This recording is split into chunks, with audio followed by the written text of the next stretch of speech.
Hey, what's up guys? It's Pete here with mixbetternow.com, and today I want to show you how to use parallel compression on your drums to make them sound huge and fat and punchy in your mix. But before I do that, please do me a favor. Please hit subscribe, please hit like, and please click on the link below and sign up for the email list where we have tons of free stuff for you. We have free plugins, free multi-track sessions, free mix templates, free impulse responses, all kinds of good stuff. So please check it out. All right.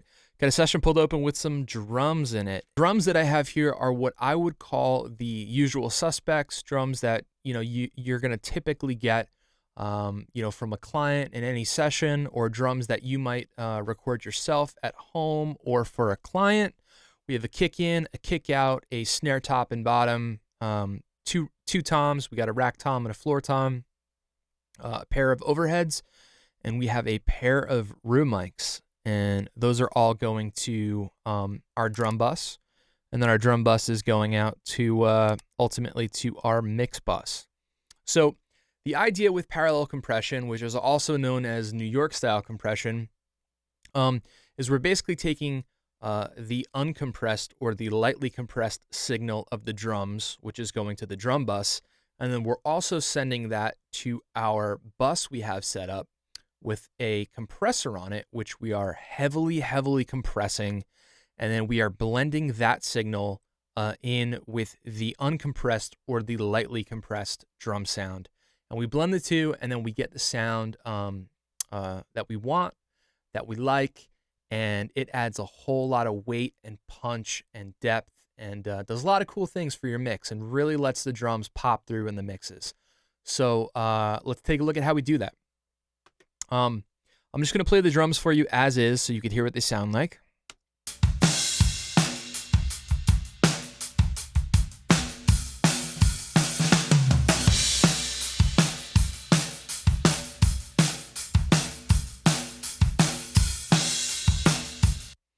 All right, so nothing crazy going on. Don't have any samples in. These are just a good sounding, straight up acoustic drum kit.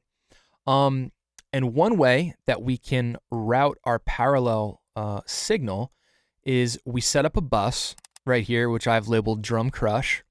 And what we do is we insert a send. And I like to pull everything up to unity and start at unity gain. Unity is 0. And drag it across all the tracks.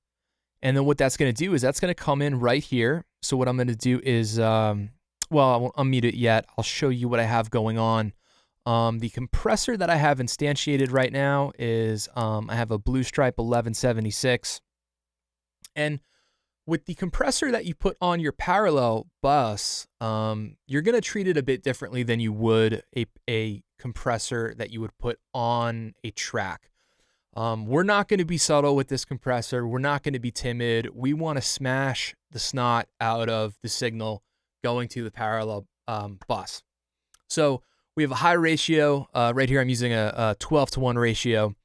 An 1176 has a naturally fast attack, but I'm using a slower attack for the 1176. I have it set to 2. And the key thing is here is we have the release set to 7, which is as fast as it could possibly go. And I want to do a lot of compression. I want to see the meter knocking off, anywhere from 10 dB to 20 dB of compression. I know it sounds a lot. But for those of you who have done it, you know what I'm talking about. And what's cool about parallel compression is it really lets you hear the tone and the sound of each different compressor that you use. As you could see on the chain here, I have some different compressors pulled open. I have the UAD Fatso Senior. We've got a DBX 160. A Slate Digital. This is the gray, which is the SSL G-Bus compressor. And these all sound different, and they all have their own tonalities based on how the plugin company has modeled the transformers, or if it has tubes in it, and so on and so forth. So anyway, I'm going to stop talking, and I am going to play with the parallel compression in, and I'm going to mute it on and off so you can hear what it's doing. And it's the 1176, and I'm going into an API EQ, and I'm boosting 1.5K 4 dB. So let's check it out.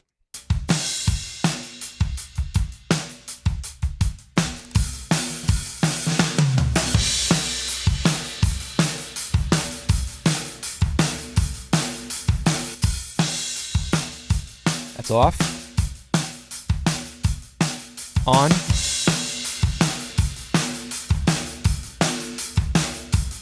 Off. On.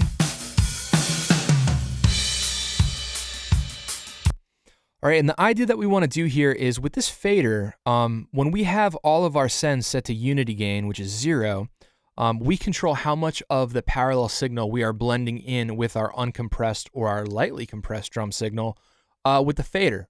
So what I'm going to do is I'm going to bring the fader all the way down here, and I'm going to start it off, and then I'm going to massage it up, and you can control how much of that parallel signal you want in your mix based on what you feel is an appropriate sound.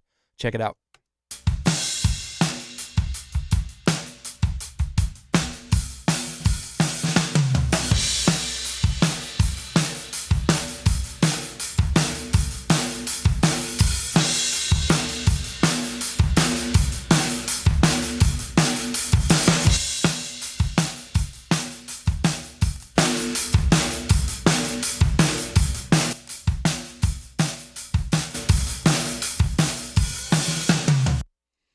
All right, so that's pretty aggressive. I probably wouldn't have it, pulled all the way up here. I would massage something into a more appropriate level, but nonetheless, it is an option for you if you want to do that. Now I'm going to pull open another compressor just to show you what I mean by how you can kind of hear the tones change a little bit. Let's see what the Fatso is doing, see how that sounds.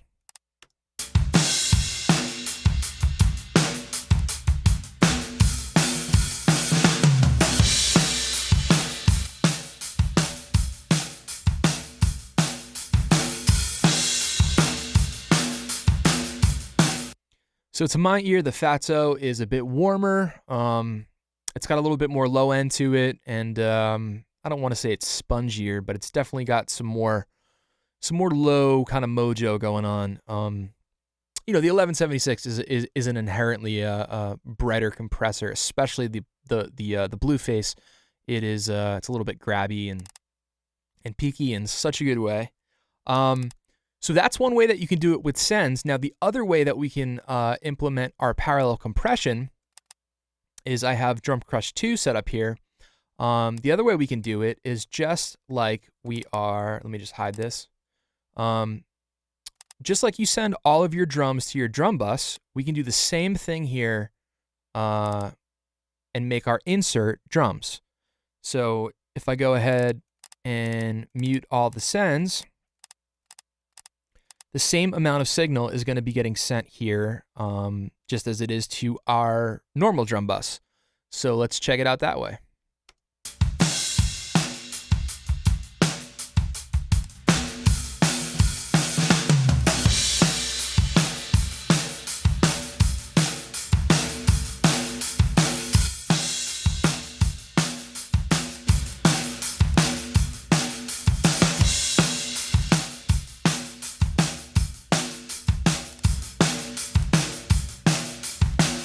All right, and the idea with this method is the same way. What we're gonna do is we're gonna kind of start here and just kind of massage the fader in and get it to a point in your drum sound, volume wise and tone wise where you like it.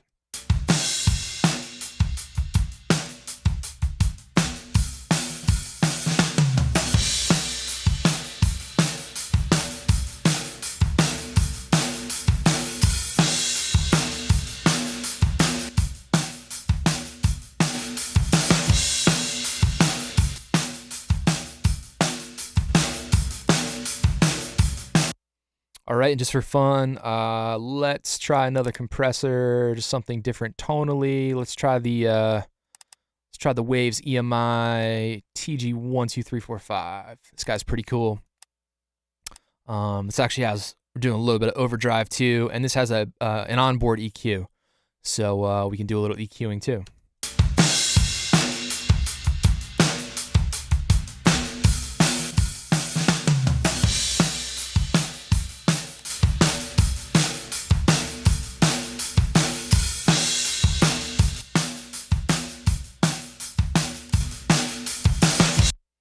So that's got a different sound to it, and just for fun, let's try the DBX 160 and see how this guy sounds.